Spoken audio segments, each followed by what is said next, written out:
మనకు సాధారణంగా సినిమాల్లో కనబడుతుంది. సినిమాల్లో ఏం కనబడుతుంది అంటే ఒక పెద్ద పొలిటీషియన్ ఉంటాడు, ఆయన కొడుకు మందిని రేప్ చేసుకుంటూ విర్రవీగుతా ఉంటాడు, హీరో వచ్చి అతను చంపేస్తూ ఉంటాడు. మనకు నిజ జీవితంలో ఇట్లాంటివి జరుగుతాయా అని చెప్పేసి అనిపిస్తుంది. కానీ ఇవాళ మనకు చాలా స్పష్టంగా ఆ సినిమాల్లో జరిగేటటువంటి దానికి ఏమాత్రం తక్కువ కాకుండా, ఎందుకు అంటే బండి సంజయ్కి తన పొలిటికల్ కెరీర్ ముఖ్యం కాబట్టి ఇప్పటిదాకా హిందువుల ఓట్లను పోలరైజ్ చేసేటటువంటి పని చేసిండు.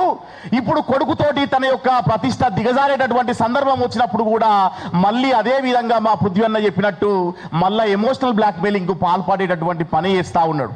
కాబట్టి మిత్రులారా, మేము బీజేపీ నాయకులని ఏమడుగుతా ఉన్నామంటే, మీ కుటుంబ సభ్యుల్లో ఎవరినైనా గ్యాంగ్ రేప్ చేస్తే మీరు ఏం మాట్లాడతారు?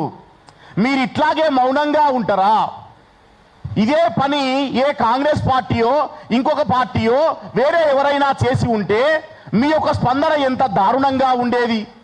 మా హిందువుల మీదనే రేపులు జరుగుతున్నాయి, మా హిందువుల మీదనే ఇట్లా జరుగుతున్నదని దానికి కూడా మీరు మతం రంగు పులిటోళ్ళు. కాబట్టి మేము ఈ వేదిక నుండి ఏం చెప్పదలుచుకున్నాము అంటే, ఆ బాధితురాలైనటువంటి అమ్మాయికి న్యాయం జరగాలి అంటే దయచేసి తెలంగాణ సమాజం ఆలోచించాల్సినటువంటి అవసరం ఉన్నది. తెలంగాణ సమాజం ఒక తాటి మీదకి వచ్చి ఆ దగా పడ్డటువంటి బిడ్డకి అండగా నిలబడాలి. మేము ఇక్కడ నుండి బల్లగుద్ది డిమాండ్ చేస్తా ఉన్నాం, వెంటనే బండి సంజయ్ కుమారుణ్ణి అరెస్ట్ చేయాల్సినటువంటి అవసరం ఉంది అనేటటువంటి విషయాన్ని కూడా ఇక్కడ నుండి చెప్తా ఉన్నాం.